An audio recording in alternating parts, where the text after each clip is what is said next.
यतिखेर काठमाडौँ जिल्ला प्रशासन कार्यालयमा म आएको छु। काठमाडौँ जिल्ला प्रशासन कार्यालयमा अहिले व्यवस्थित तरिकाले चाहिँ सेवाहरू भइरहेको छ। काठमाडौँ जिल्ला प्रशासन कार्यालयमा अहिले चाहिँ सेवाग्राहीहरूलाई अत्यन्तै व्यवस्थित तरिकाले सेवा दिएको पाइन्छ।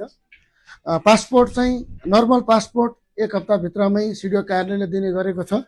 राष्ट्रिय परिचय पत्रदेखि लिएर विभिन्न डकुमेन्टहरूमा टोकन सिस्टम लगाएर चाहिँ यहाँ व्यवस्थित तरिकाले गरिएको छ। जेनजी आन्दोलन पछि यो कार्यालय यहाँनिर पुरानो खाद्य प्रविधि गुण नियन्त्रण विभाग अन्तर्गत चाहिँ यो चलिरहेको छ। ईश्वरराज पौडेल यहाँको प्रमुख जिल्ला अधिकारी भएर आएपछि 70 दिन मात्रै भएछ उहाँ आएको। यो बिचमा धेरै प्रविधिहरूको चाहिँ उहाँले प्रयोग गर्नुभएको छ। यहाँ सेवाग्राहीहरूले लफडा गरे भने पनि देखिन्छ र यहाँ कर्मचारीहरूले बदमासी गरे भने पनि देखिन्छ। त्यसैले सबैजना सचेत भएर हामीले चाहिँ काम गरेको देख्छौँ। अहिले भिड यहाँ खासै भिड छैन, व्यवस्थित तरिकाले चाहिँ कामहरू भइरहेको छ। अलिकति देखाउनु ल, यहाँ तपाईँ हेर्नुहोस्, अब विभिन्न सेवा लिने दिने कामहरू भइरहेको अवस्था छ।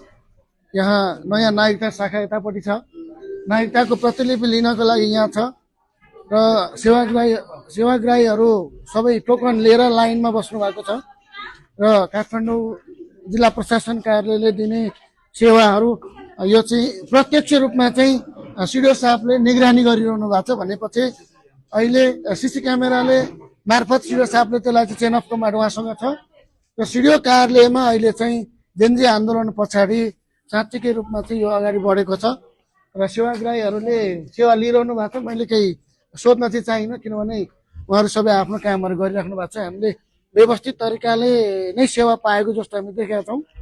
सायद गुनासो कसैको पनि छैन होला र अब सिडिओ कार्यालयले व्यवस्थित ढङ्गले काम गरेको छ। हस्त, धन्यवाद, नमस्कार।